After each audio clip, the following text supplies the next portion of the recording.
Here he is, Sir Richard Grenville. First thing I'm going to say about him is his date of birth. It is thanks to some very invaluable assistance from David here, young David here, that we have actually been able to confirm his date of birth.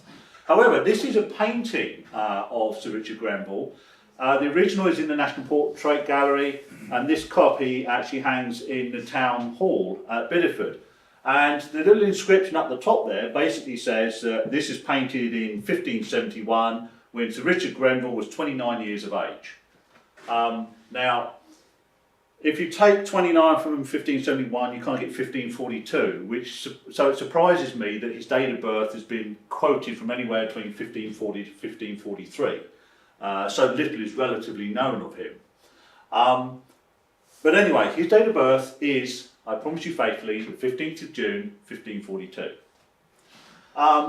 Quite an interesting early childhood. His father, Roger Grenville, was the captain of the Mary Rose, the same Mary Rose that sunk in Portsmouth Harbour in 1545. Sir Richard actually had two brothers, but both of them died in infancy. And we only actually know the burial of one of them, Charles, in 1544. So by the time Sir Richard was 3 years old, all he had to call family. He had lost his two brothers and his father. All he had was his mother. So at the age of 3, Sir Richard Grenville was alone with his mother. There's been a great debate about where he was born. And of course, obviously, you all know where that is, don't you? Buckland Abbey. The Buckland Abbey is a very interesting place as an aside, because it was given to the Grenvilles for services rendered, essentially in France, and it was paid for in 2 instalments. And we know, or rather David found out from the archivist there, that Sir Richard Grenville could not have been born at this place. But anyway, it was purchased ultimately by the Grenvilles and turned into a castle of comfort, essentially by Sir Richard himself and his grandfather. If you go there today, of course, it's associated with Francis Drake, but if you move all the signs from away from mantelpieces, you'll see the Grenville coat of arms hidden behind all the little signs that say Drake. It's quite interesting actually, but it is essentially what you see there today, architecturally, is almost exclusively down to Sir Richard Grenville and his grandfather. Incidentally, this was sold in 1580 to Sir Francis Drake for £3,400. I wonder how many of you have seen that place. This is not the original manor house that the Grenvilles had at Kilcampton, but this is the Stowe manor that was rebuilt by John Grenville. It's the nearest I can get to what we had of the original. But essentially, the Grenvilles had a manor house at Stowe, but it's not mentioned till at least 200 years after the references to Bideford. And although this is the manor house that John Grenville built in about 1680 or so, Stowe Manor is one of those places where it's believed that Sir Richard was born. We know for a fact that he could not have been born there, because we know that there was this kind of father-son thing going on. The small manor house was in Bideford, the big manor house was at Stowe, and rather like families today, the big family would live in a big house, and the oldest son would inherit the small house as he started out with his young family, and then his parents, as they grew much older and the children left home, they would downsize, and then the youngster, you know, the lord would become lord of the manor and take over the big place. But he wasn't born there. He was almost certainly born there. Anyone recognise that place? Tavern in the Port, the Royal Mail, various pubs, etc. And this is, of course, the discovery that David Carter, with a small part on my small effort on my part, discovered this is in Bideford. And this is, of course, the place we're trying to save at the moment. It's beyond reasonable doubt that this is where Sir Richard Grenville was actually born. Okay, a little bit of a timeline. I've already mentioned 1545 that Roger Grenville, Sir Richard Grenville's father, died when he was 3 years old. Now, several years after that, his mother remarries, and he goes to live at the Clifton House, or Clifton Arundel as it was called, which is just over the other side of the river from Plymouth. It's no longer there, unfortunately. But the very next reference we have to Sir Richard is quite interesting. It's actually in 1562 in London. He's been sent there to learn, to get his education, and they put him in the inner courts at London to get his education, and his studies in law. And he did become quite a good legal eagle, by the way. There's several cases, well documented, where he has won the case, etc. So he was obviously a pretty clever individual. But in 1562, he had a bit of an altercation with Roger Bannister. No, not the one that did the 4-minute mile. We don't really know who Roger Bannister was, but according to an eyewitness to the altercation, so Richard Grenville, at the tender age, work it out, of 20, kills Roger Bannister by running him through with his sword. This is quite interesting, really, isn't it? Now, even in that time, you could have been, you could have been hung for something like that, for that kind of thing going on. But he seems to have got away with it, obviously. But we don't know where he goes. It's like he must have lied low for a little while in his career, which I think would have been a sensible thing to do. And the next thing we know is in 1565, where he marries Mary St. Leger. Anyone heard of the St. Leger family? The St. Ledgers, their family home, was at Annery at Weir Gifford, or technically in the parish of Monkley. Exactly where they got married, we don't know. There's no record in the Bideford parish records, and there's no record out at Monkley, so we really don't know where Mary and Richard got married. What I can tell you about him was that he was very much a family man. They had at least 8 children, possibly 9, as 1 or 2 appeared to have died in infancy.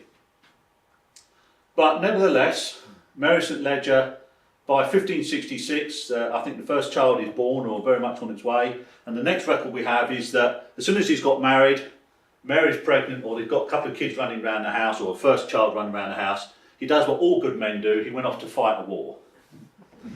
And he's actually recorded as fighting the Ottoman Empire in Hungary alongside his cousin, Sir Walter Raleigh.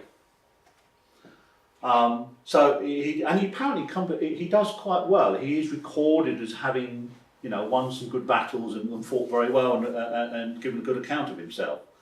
But he's fighting the Ottoman Empire on and off for about 2 years. And then by about 1568, Queen Elizabeth has said, there's this country just over the way here called Ireland. It's full of the rebellious lot and we need to do something about it. So the idea was that the landed gentry of England would settle their own people in southern Ireland, principally around Cork and I've forgotten the name of the place now. Ewell, I think it's pronounced.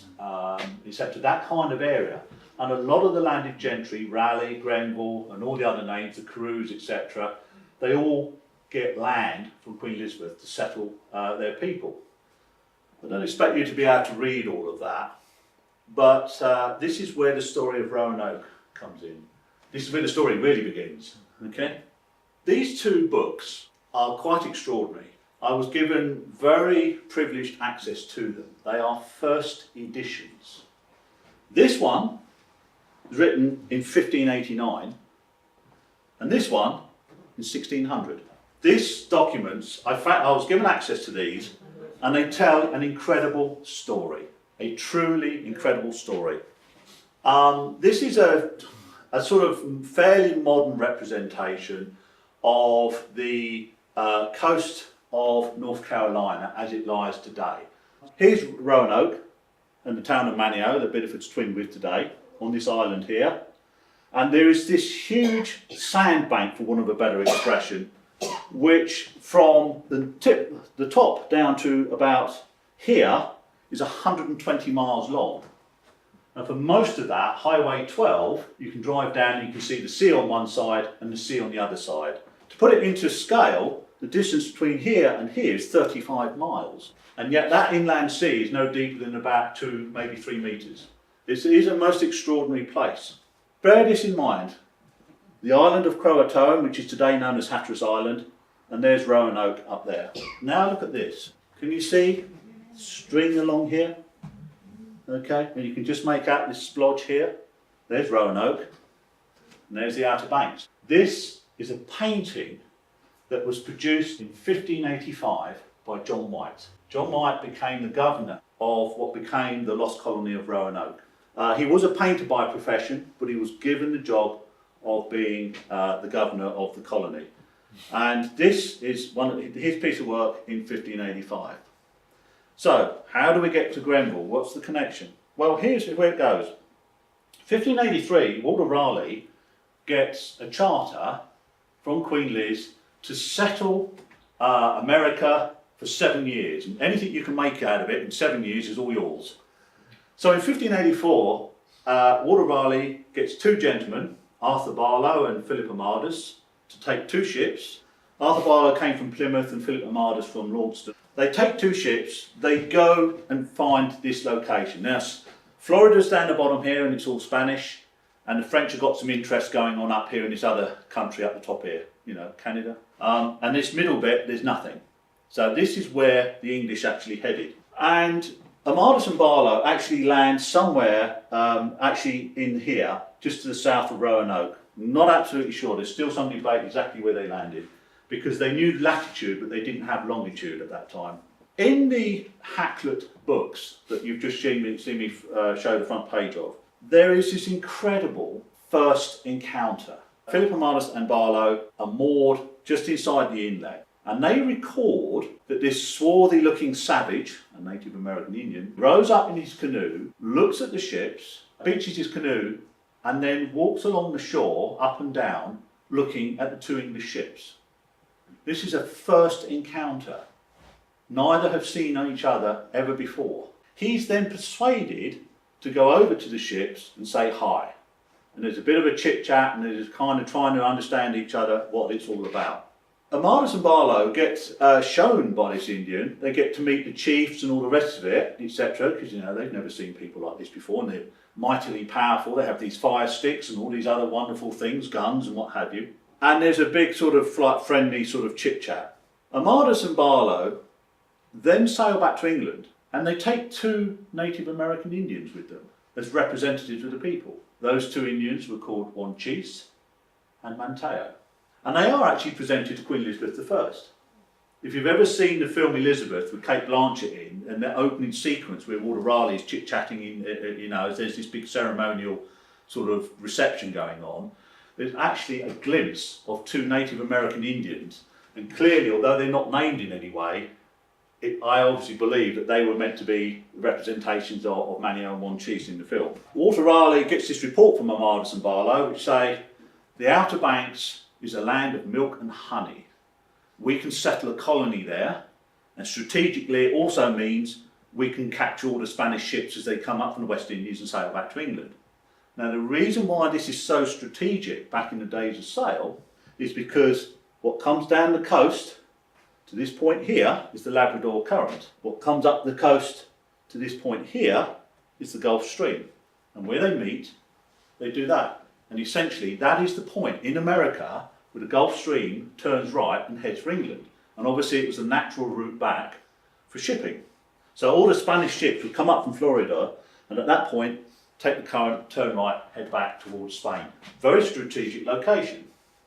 1585 arrives and Sir Walter Raleigh says, well, I need to establish a bridgehead on the island. I need to get a military colony based there. And so that's what he does. Walter Raleigh's not really one for the water. Who have I can rely on? I know, I'll have a word with my cousin Grenville. And so he actually approaches Sir Richard Grenville and says, could you lead the military colony to establish a bridgehead on this island of Roanoke in preparation for the colonists? And Grenville agrees.